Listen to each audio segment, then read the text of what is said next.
I've made millions of dollars on social media, and I'm going to show you the 4 posts that enabled that. So this is a peek behind the scenes. This is something that I have for clients called the social code.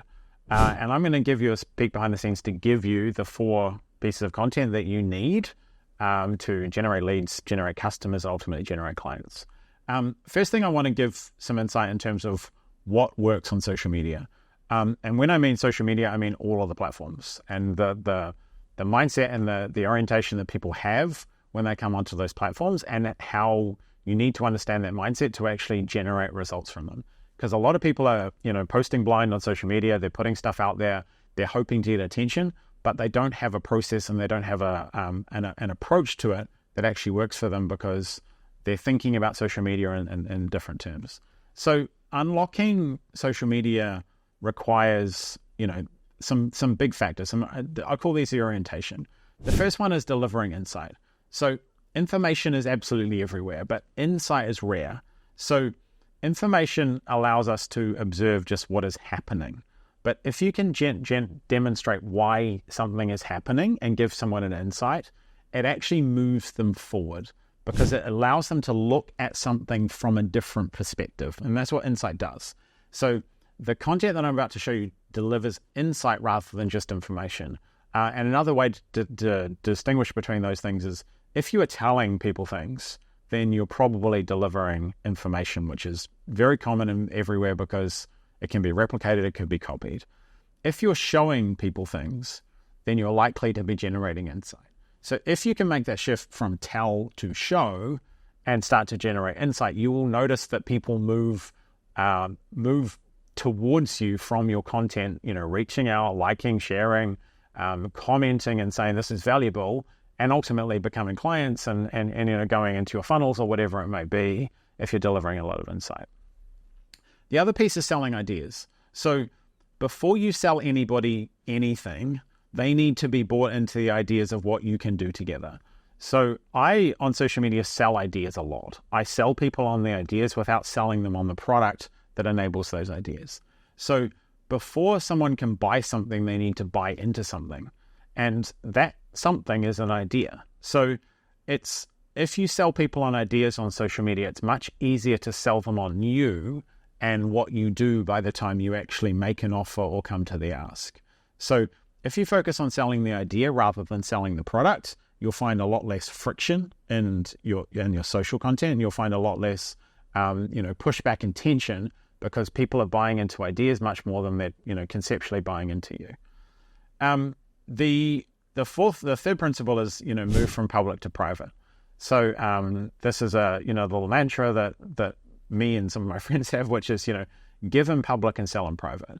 People don't wake up in the morning and go on Facebook or scroll Instagram and going, yeah, I'm going to buy some consulting today, let's go on Facebook. Or I'm going to buy some coaching today, I'm going to scroll Instagram.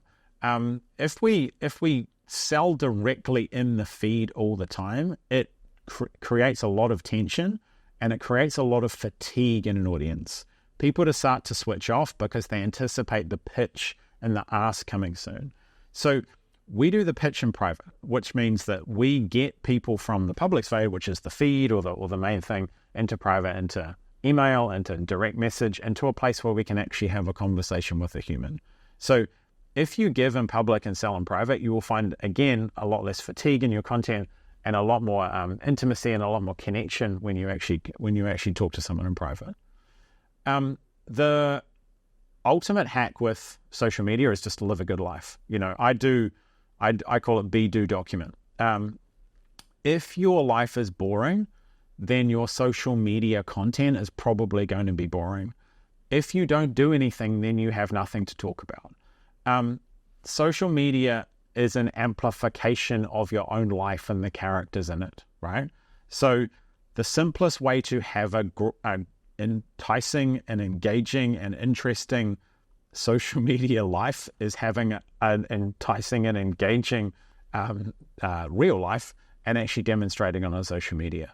You don't need all these unique angles and fancy hooks if you have interesting things happening in your life. One thing that I've got really good at is actually living a relatively boring life. In many cases, I'm pretty routine-based in those things, but finding ways to make that interesting when I talk about it. I can essentially tell a story and turn it into any idea, but I'm sharing what's happening on a day-to-day and minute-to-minute basis, sometimes, and actually turning it into something. So that's the approach. But what do you actually say in the content? So I'm going to take you here to this part of the training, which is, what I call the 90-10 content formula. So I can point at dozens of posts that have done more for my brand and audience and sales than another 200 times that I've just posted mindlessly. And I've been on social media for, the majority of my adult life. I was, early on Facebook and those environments. So I've posted on social media a lot and all the platforms, and I've tried everything. And most of it was a waste of time because I didn't have this lens to look at it. So there are 4 simple buckets of content that can be created regularly. They are philosophy, they are proof, they are problem, and ultimately a plan. And the best content blends these ideas together.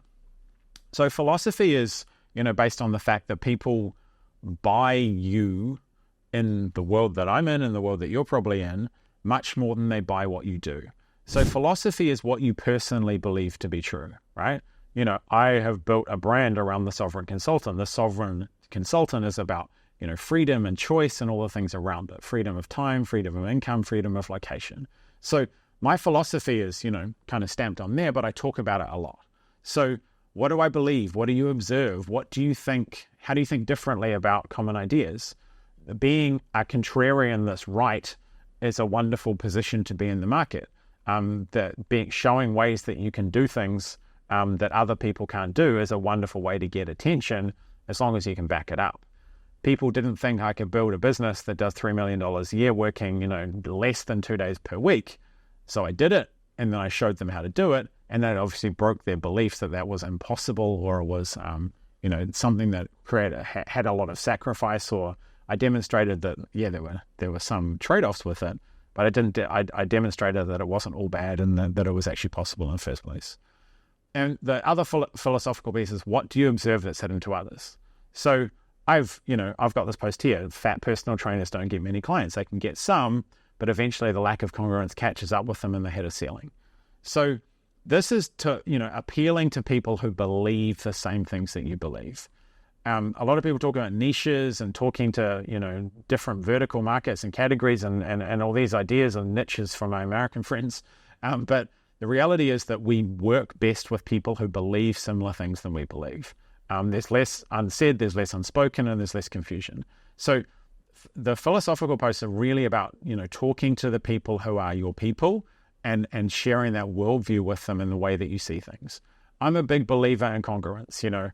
I teach what I do and I do what I teach. So I make it simple for myself to say, I know this works because I do it. I believe this will work because I've done this. I believe this will work for you because I've done this in the past and I got this result. So I'm a big believer in congruence. And this post, specifically in terms of why fat personal trainers don't get many clients, talks to that congruence and talks to the things I believe, and the people who come behind that and believe in that also are more likely to resonate with that message. Other posts here in terms of philosophy, I say you'd be shocked at how little profit some of your 7-figure heroes are making on their 100K a month business. This talks to the fact that a lot of people in the coaching and consulting space have big bloated businesses with big bloated teams, and they talk about 6 figures a month, but they're barely taking home 5 figures and in some cases losing money. This was calling out, and obviously I have an advantage as I have a solo lean business with very high profit margins. This was calling out the fact that there's a lot of nonsense and misrepresentation in the marketplace of people talking about huge revenue numbers but not having so much profit. And then the character who has all together. This is a deeply vulnerable post. And a deeply vulnerable post, vulnerability is an acquired taste. Just like authenticity, it's an acquired taste. It has to be something that is real rather than doing it for the likes and the shares. This was, to me, talking about a period of my life when my marriage ended, and I had friends there to support me. And one of my friends said, don't play the character who has it all together. And I took that wise piece of, counsel from my friend and I embedded it into my life. And then I shared that wisdom with other people because it was a deeply profound and useful message for me at the time. It made me stop and pause, and I allowed myself to open up to some more people of stuff that I was bottling up, and I shared that. And vulnerability helps people, resonate and engage with you. Again, manufactured vulnerability and manufactured authenticity are still manufactured. So real stories with real resonance and real meaning will always resonate better than stuff that's just made up for the likes and the clicks. You can do that. I'm just telling you it's not going to get the result you think it is.